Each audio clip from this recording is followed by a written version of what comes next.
Imagine stepping back in time nearly 2 million years into a world where an extraordinary branch of humanity flourished. These were not people like us, yet they endured and thrived for a span almost 20 times longer than our species has so far managed. Their saga is not just intriguing, it's the ultimate testament to survival and adaptation. Meet Homo erectus. It's quite literally the most enduring human species in history. If you're listening to this to drift off to sleep, that's exactly why I make these. So go ahead, subscribe, and let me know where and when you're tuning in. I see comments from Berlin at breakfast, Boston at bedtime, all happening simultaneously across the globe. What makes their story so extraordinary? They walked this earth for a staggering 2 million years. It's a stretch of time so immense it's almost beyond human comprehension. To put it into perspective, our own species, Homo sapiens, has only been around for roughly 300. In evolutionary terms, we're the new arrivals, mere rookies.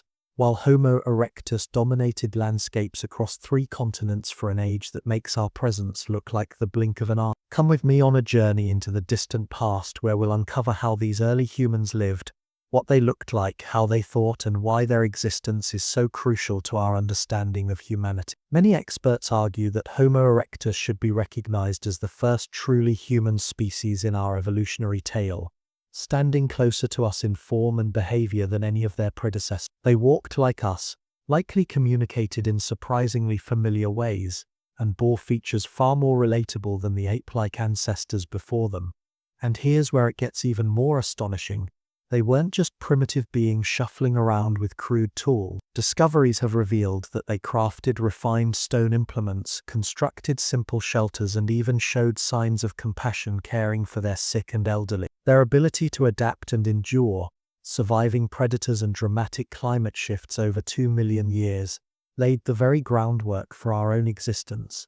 Let's frame their timeline clearly. Homo erectus appeared about 2 million years ago and lasted until as recently as 100. That means their final communities still existed when our species was beginning to spread across the globe. The most recent fossils found at Ngandong on the island of Java in Indonesia include a dozen skullcaps and leg bones dated to roughly 10. This raises an irresistible question. Did our direct ancestors ever cross paths with them? Did Homo sapiens actually meet Homo erectus? It's an idea that has intrigued scientists for decades. We know modern humans left Africa for Europe and Asia at least 90,000 years ago, though evidence keeps pushing that date further back. Fossils discovered in Mislia Cave in Israel date between 17,700 and 19,400 years ago, suggesting we ventured out much earlier than once believed. But here's the twist. The oldest signs of Homo sapiens in Java, where Homo erectus made their last stand, are only 60,000 to 70,000 years old. That means Homo erectus disappeared from the island before modern humans arrived. So far, no clear fossil evidence confirms face-to-face encounters between the two species anywhere in the world. And yet an unexpected clue emerges from something as unassuming as head lice. Yes, according to genetic studies published in the journal PLOS Biology, human head lice come from 2 distinct lineages that split around 1.1 million years ago, a period when Homo erectus was thriving, long before modern humans existed. One lineage spread worldwide, shrinking in population about 100,000 years ago as modern humans expanded.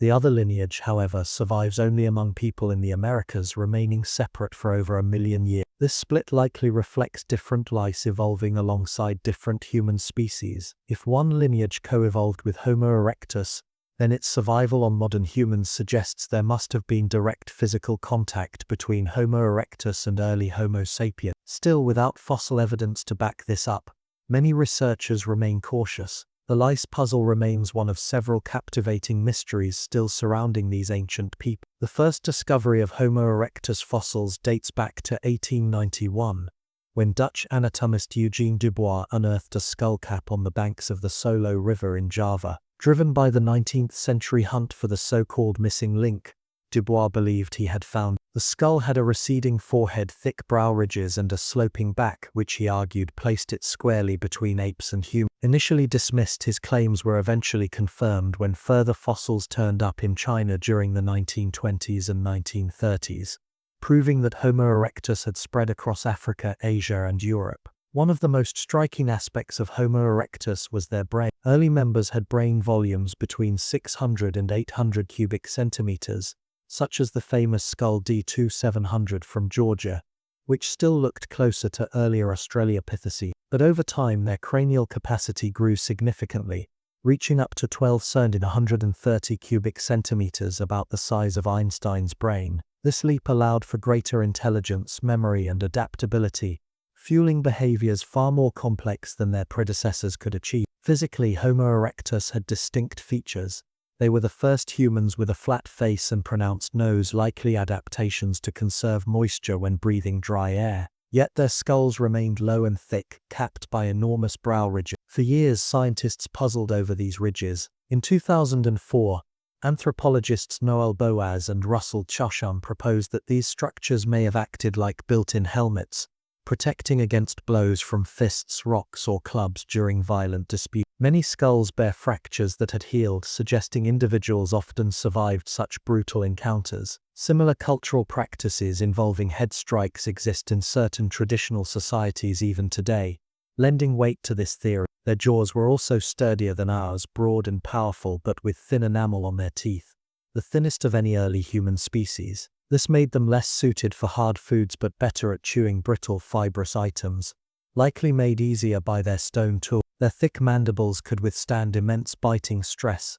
evidence of an incredibly versatile diet. In terms of body size, Homo erectus was highly variable, standing anywhere from 4. This adaptability mirrored what we see in modern humans, rare among primates, and reflected their ability to survive in wildly different environments. They also displayed sexual dimorphism, with males generally larger and more robust than females, though not as extreme as in gorilla. Remarkably, fossilized footprints from Illoret, Kenya, dating back nearly 1 million years reveal that they walked just like us. Their gait, limb proportions, and even shoulder structure suggests they were built for endurance, running, and for throwing objects with speed and precision, skills that would have been crucial for hunting large game. In contrast, earlier species like Homo habilis still had ape-like shoulders, ill-suited for accurate throwing.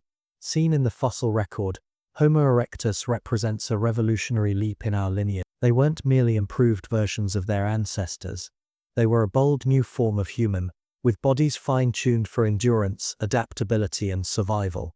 And yet, their physical prowess is only part of their success. In the next section, we'll explore how their surprisingly hairless bodies may have been key to their dominance, shaping not only their survival but also the very development of larger, more capable brains. We'll also examine their groundbreaking tools, hunting strategies, and social behaviors, factors that made them the most successful human species in evolutionary history. As mammals and primates, humans are unique in our relative hairlessness. Whales, dolphins, and elephants share this trait, but among primates it is extremely rare. So when did our ancestors lose their fur, and why? Evidence suggests that Homo erectus was the first species to evolve this condition, perhaps as early as 1.2 million years ago. But hair isn't just for looks. It provides insulation, protection against parasites, and a barrier against the sun's rays. So why lose it? The leading theory is thermal regulation. As early humans left the shade of forests for the hot savannas, shedding body hair and developing abundant sweat glands helped them cool efficiently during long hunts and migrations. This change in environment also marked a shift in diet from mostly plant-based to meat. Pursuing prey across scorching plains required stamina and body cooling, and losing fur made this possible. Anthropologist Nina Jablonski suggests this cooling ability even allowed brain expansion, since the brain is highly sensitive to overheating. So counterintuitively, the loss of fur may have been key to the growth of the organ that defines us most. Some argue sexual selection may have sped this up. Hairlessness could have been viewed as an attractive trait, reinforcing the shift. Another question arises: what about skin color? Most mammals are light-skinned beneath their fur.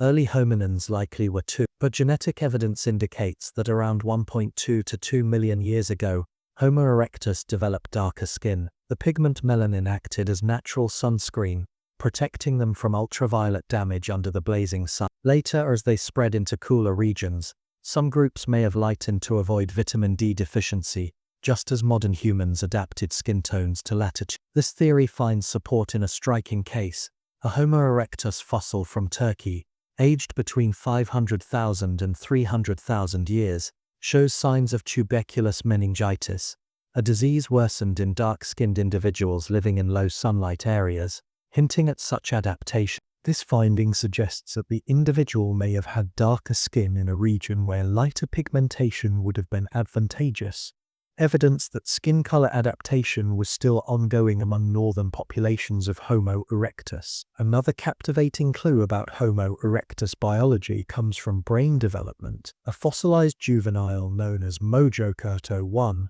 discovered in Java and dated to about 1.88 million years ago, shows that at roughly 1 year old, the child's brain had already reached between 72 and 84% of adult capacity. By contrast, modern human infants at the same age average only about 50% of adult brain size. This reveals something striking. Homo erectus grew brains on a much faster schedule, more like chimpanzees and gorillas than us. It also means their childhood was shorter, with less dependency on parental care. The prolonged brain maturation and long childhoods that shaped learning, cooperation, and culture emerged much later in human evolution, likely in the shared ancestor of Homo sapiens and Neanderthal. Even if Homo erectus lacked the cognitive depth of modern humans, they were still the most advanced minds of their era. Their larger brains, sophisticated tools, and cooperative behaviors put them well above any other species on the planet at the time. Some researchers even separate them into regional categories. African fossils are sometimes called Homo ergaster, while Asian ones remain classified as Homo erectus sensu stricto. The African forms generally had narrower, taller faces compared to the broader Asian skull. Still, these differences are minor, no greater than the variations seen among modern humans today. Because of this, most experts now group them together as Homo erectus, a simpler, more accurate view of their evolutionary role. But where exactly did they come from? The traditional answer is that they evolved from Homo habilis, a smaller-brained ancestor with long arms and a projecting face, roughly 2 million years ago. Yet, the fossil record complicates this story. Remains of Homo habilis and Homo erectus overlap by at least 500,000 years, suggesting they coexisted. That overlap hints at two possibilities. Either Homo erectus evolved from a specific population of Homo habilis, while others lingered unchanged, or Homo erectus descended from an even earlier, undiscovered ancestor. The place of origin is equally debated. Fossils nearly 2 million years old appear in both Africa and China. One study in 2011 proposed that Homo habilis left Africa, reached West Asia, and there evolved into Homo erectus before spreading widely across Asia and looping back into Africa. Other analyses argue for a purely African origin, with later dispersals giving rise to Homo heidelbergensis, and ultimately, at their beginning around 1.9 million years ago, Homo erectus shared East Africa with a surprising number of relatives: Homo habilis, Homo rudolfensis, and the robust-cheeked Paranthropus bos. Some of these species even left remains at the same sites, suggesting overlapping ranges and shared environments. By the closing stretch of their existence, about 100,000 years ago, Homo erectus may have crossed paths with Homo floresiensis in Indonesia, and given the timing and geography, they might have interacted or even interbred with the mysterious Denisovans of Southeast Asia, whose DNA contains traces of ghost ancestry still unexplained. So how did Homo erectus make a living? One of their most intriguing survival strategies was persistence hunting. Thanks to long legs, efficient cooling from hairless skin, and powerful endurance, they could run prey to exhaustion across hot savanna. Some scientists estimate they could sustain pursuit for over 5 hours without drinking water. This would have given them a major advantage in securing fresh kills. Their diet was highly flexible. Fossil and tool evidence show they hunted birds, antelope, pigs, and even elephants. In Kenya, a site dated between 790,000 and 9092,000 years ago revealed the remains of an elephant, butchered baboons, and hundreds of flaked tools, clear signs of coordinated hunting and meat processing. Such large kills would have required group cooperation, hinting at structured communication, maybe even a proto-language. But like all hunter-gatherers, meat was only part of their diet. They likely ate snakes, tortoises, rodents, shellfish, insects, and eggs, resources that even children could gather. Plant foods such as fruits, nuts, roots, and tubers must have been staple. In China, fossil deposits containing hackberry seeds, alongside Homo erectus bones, show that foraging for plant foods was equally important. This omnivorous opportunistic approach gave them remarkable adaptability, the same trait that later defined modern humans. Still, Homo erectus were not always hunters at the top of the food chain. Fossils from Longgupo and Zhoukoudian in China reveal bite marks from carnivores, including giant hyenas. One skull bore punctures that matched perfectly with the teeth of an extinct short-faced hyena species. In fact, up to 2/3 of Homo erectus remains at some sites show evidence of predator damage, suggesting they often fell victim to big cats, bears, and hyenas. Living in groups and building shelters may have been critical defenses against such threats, though some individuals undoubtedly became prey. And what about their tools? Early on, they made simple hand axes and chopping tools by striking flakes from pebbles. These Aldean-style tools were effective but limited. Over time, however, Homo erectus pioneered the Archean industry, which appeared around 1.76 million years ago. These tools were carefully shaped on both sides, often into teardrop-shaped hand axes with sharp edges all around. The crafting process itself reveals advanced planning, selecting a stone, shaping it with hard hammer blows, and finishing with softer tools made of bone or wood for finer control. Archean tools endured for over 1 million years with little change, proof of their efficiency and of the skill passed down across countless generations. Beyond stone, Homo erectus also worked with shells, created bolas-like throwing weapons, and possibly used spherical stones as hunting tools. Their ingenuity extended to shelter as well.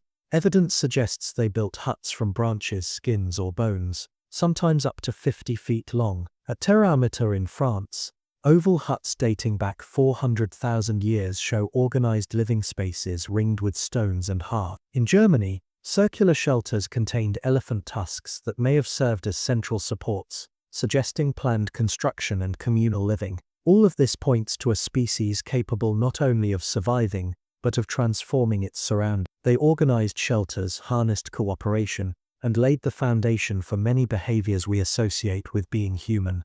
And perhaps their greatest breakthrough of all was fire. In the next section, we'll explore how Homo erectus not only tamed flames but used them to reshape diet, culture, and the very path of human evolution. Mastery of fire marked a turning point unlike any other. It gave them warmth, light, protection from predators, and the ability to expand into colder climates. Most transformative of all, it allowed them to cook. Cooking meat and plants broke down fibers, destroyed parasites, and released more calories with less effort. This dietary shift may even explain why Homo erectus developed smaller guts and larger brains compared to earlier species, because fire made digestion more efficient, freeing energy for intelligence. Yet pinning down exactly when fire was first controlled remains one of the hottest debates in archaeology. Natural fires rarely leave clear traces, and ancient hearths are easily destroyed by time. Still, evidence suggests Homo erectus was the first true firekeeper. Some sites in Kenya hint at use as early as 1.5 million years ago, and South Africa's Wonderwork Cave shows signs of controlled burning around 1.7 million years ago, though skeptics argue over whether the traces are truly human-made. It's likely that at first they did not know how to spark flames but instead captured fire from lightning strikes or brush fires, and kept it alive with slow-burning fuel like dung or green wood. Only much later, after 400,000 years ago, does fire appear consistently in the record, suggesting more reliable ignition methods. The earliest indisputable hearths appear at Gesher Benot Yukuf in Israel, dated to about 7. Here archaeologists found fire residues across multiple layers near water sources, conditions inconsistent with natural wildfire. These findings strongly support the idea of deliberate fire use. The impact was not just physical but social. Gatherings around campfires likely sparked the earliest traditions of storytelling and ritual, extending waking hours and deepening bonds. Fire may well have been the catalyst for more complex communication and the slow evolution of language. Gathered around the glow of firelight, early humans suddenly had more than just warmth and protection. They had new time carved into their days. The night, once ruled only by predators and darkness, became a place for connection. Around these flames, Homo erectus could bond socially, share hard-won knowledge, and plan for survival in ways no species had done before. Some researchers suggest this nightly gathering may have pushed communication to grow more complex, laying the groundwork for language itself. Fire not only lengthened the day, but it may have sparked the first flickers of culture. But alongside these advances, evidence shows a harsher side to Homo erectus society. Several skulls from India bear signs of repeated blows to the head. Were these injuries from intergroup conflict, accidents in hunting, or disputes within their own communities? The exact cause is uncertain, yet they hint that violence was a reality of their world. Even more striking are bones discovered in sites from South Africa to Croatia, marked with the same kinds of cut marks left on butchered animals. They raise the possibility that Homo erectus engaged in cannibalism, whether from ritual survival or conflict. And if that sounds shocking, it's worth remembering that even our own species practiced cannibalism in the not-so-distant past. At Goes Cave in the UK, 15,000-year-old human remains bear bite marks, scraping patterns, and even signs of skulls modified into drinking vessels. In China, 500,000-year-old Homo erectus skulls found at Zhoukoudian appear to have been deliberately separated from their bodies, possibly as trophies. Some scientists believe this was ritualistic, perhaps to capture the spirit or strength of the deceased. Others argue these marks could be the work of predators like giant hyenas, reminding us how difficult it is to separate human behavior from natural processes in the deep past. The question of language sits at the heart of what made Homo erectus unique. Many scholars think they must have communicated with more than grunts. They needed to coordinate group hunts, share tool-making knowledge, and warn of dangers. Yet the structure of their brains tells another story. Their frontal lobes, the seat of abstract thought, were relatively underdeveloped compared to ours. The spinal canal, narrower than in modern humans, may have limited their ability to control speech muscle, and they likely lacked the fully modern version of the FOXP2 gene, which plays a crucial role in spoken language. The picture that emerges is of a species capable of meaningful vocalizations, gestures, and facial cues, enough to share simple ideas but not the complex grammar or symbolic thought of modern humans. They may have had a limited word set, sounds tied directly to survival and social life. Teaching others how to shape an Acheulean hand axe, for instance, would have required more than silence. In this sense, Homo erectus may represent an early but vital step in humanity's long road toward language. Not sophisticated by our standards, but revolutionary for their time. Surprisingly, there are signs that Homo erectus also dipped into the world of art and symbolism. For decades, the earliest known engravings were attributed to Homo sapiens in Africa, dated around 70,000, but a shell from Java, carved with a deliberate zigzag pattern, roughly 430,000 years ago, has challenged this view.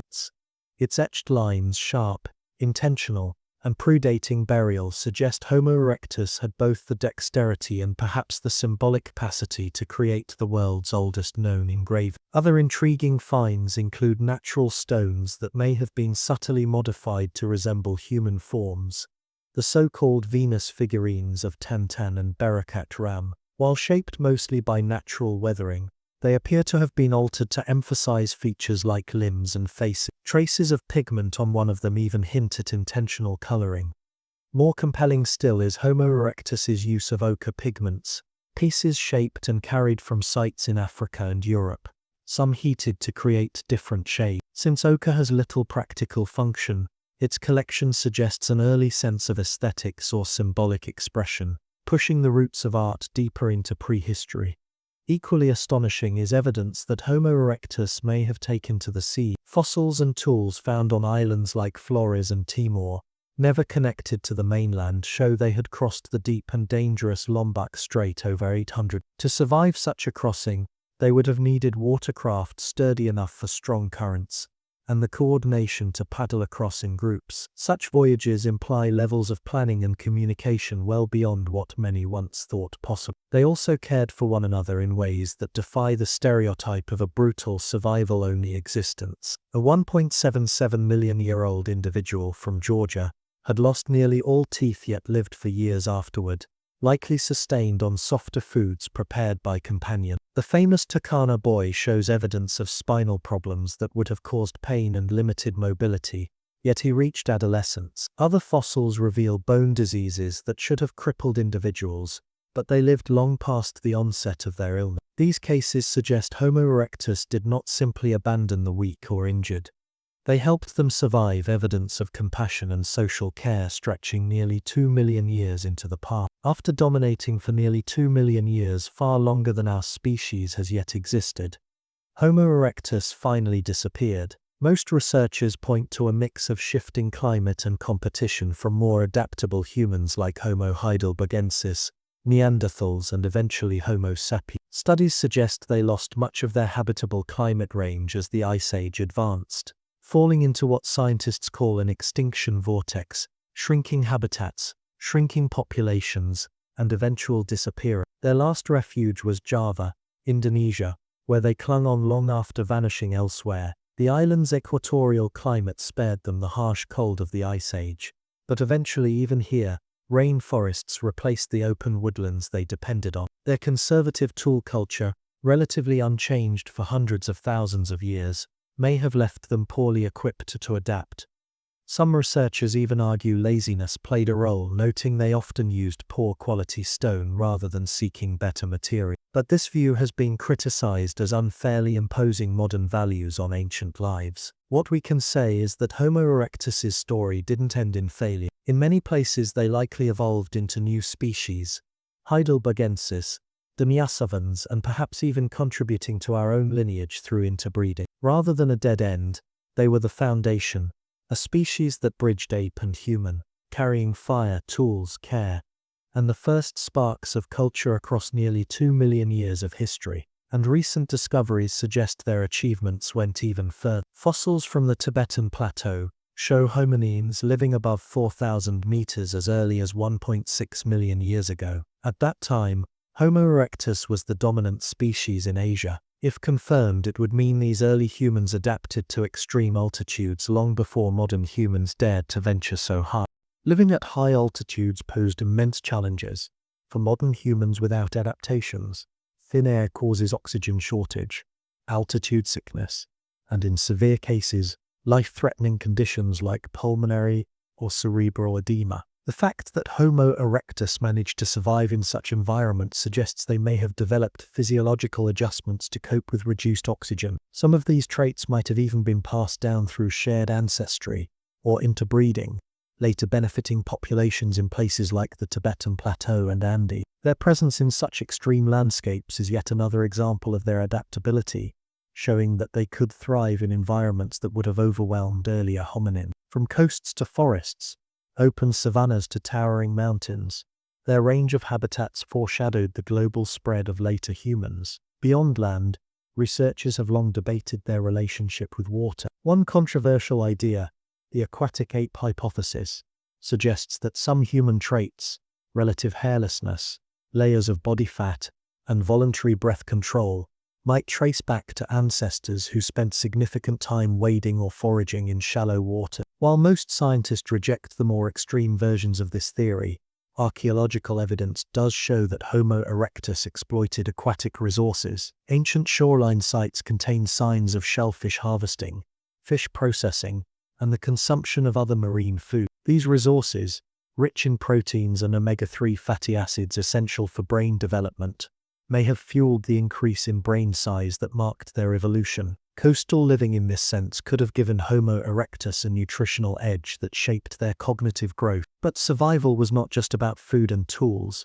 It was also about relationships. Fossils with healed injuries reveal that Homo erectus cared for group members who could no longer fully contribute to hunting or gathering. This compassion points to emotional attachments and social bonds that went beyond basic survival needs. Evidence from some sites even suggests early ritual-like behaviors, deliberate arrangements of tools, unusual bone placements, and pigment collection. While we must be cautious in interpreting symbolism, such patterns hint at the beginnings of cultural expression, a foundation for the ritual and symbolic worlds that later hominins, including ourselves, would develop. Their way of understanding the world was likely rooted in direct experience and imitation rather than abstract categories or written systems. Anthropologists propose they practiced mimetic culture, using gestures, dance-like movements, and non-verbal sounds to convey knowledge. This form of embodied communication would have been more advanced than that of great apes, but not yet full language. It likely explains how tool-making traditions remained consistent across vast distances for hundreds of thousands of years. Skills could be passed down through demonstration and imitation,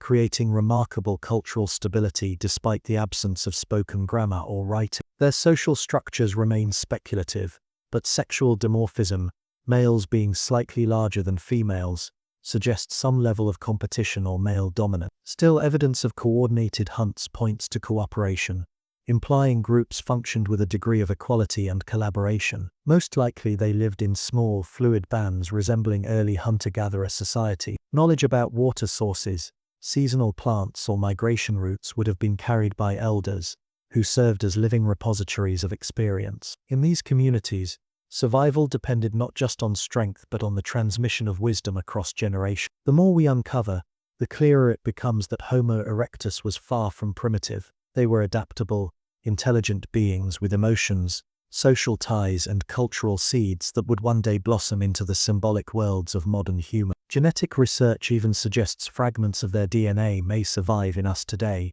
passed on through ancient interbreeding events that left subtle traces in our genomes. If confirmed, it means Homo erectus lives on not only as our ancestor, but as a direct contributor to the diversity of modern humans. Perhaps their greatest legacy, however, is cultural. Many of the hallmarks of humanity, controlled fire, cooperative hunting, the spread into diverse environments, were pioneered by them. They showed that survival could be shaped not just by biology, but by technology, innovation, and shared knowledge. In this way, they laid the foundations for the uniquely human path of evolution. Measured against their nearly 2 million year success, our own 300,000-year existence feels brief. Civilization itself accounts for less than 1% of that time. Their story reminds us that true evolutionary success lies not only in technological sophistication, but in adaptability and resilience. By this measure, Homo erectus stands among the most successful species to ever walk the earth. Rather than a primitive draft of humanity,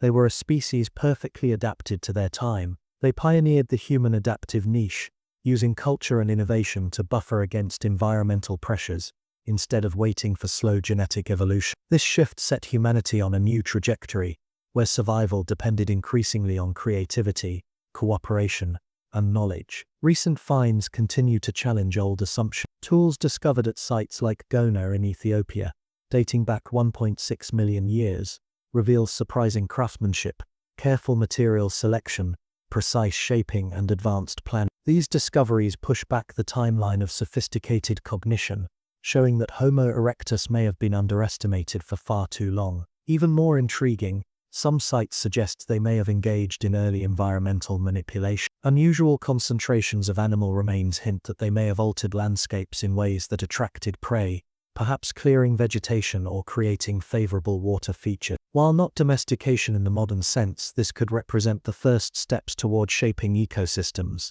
a practice that would eventually transform wolves into dogs, wild plants into crops, and entire landscapes into human-designed habitats. These behaviors imply forward-thinking, cause and effect reasoning, and the seeds of what we might call environmental engineering. Far from passive in their world, Homo erectus was already beginning to reshape it. Finally, the question of their consciousness lingered. Their advanced tools suggest they possessed what psychologists call autonoetic consciousness, the ability to project themselves into the future, to plan and prepare. Their care for the injured hints at empathy and theory of mind. Their possible aesthetic choices, pigments, engravings, and symbolic objects, suggest a spark of curiosity, appreciation, and wonder.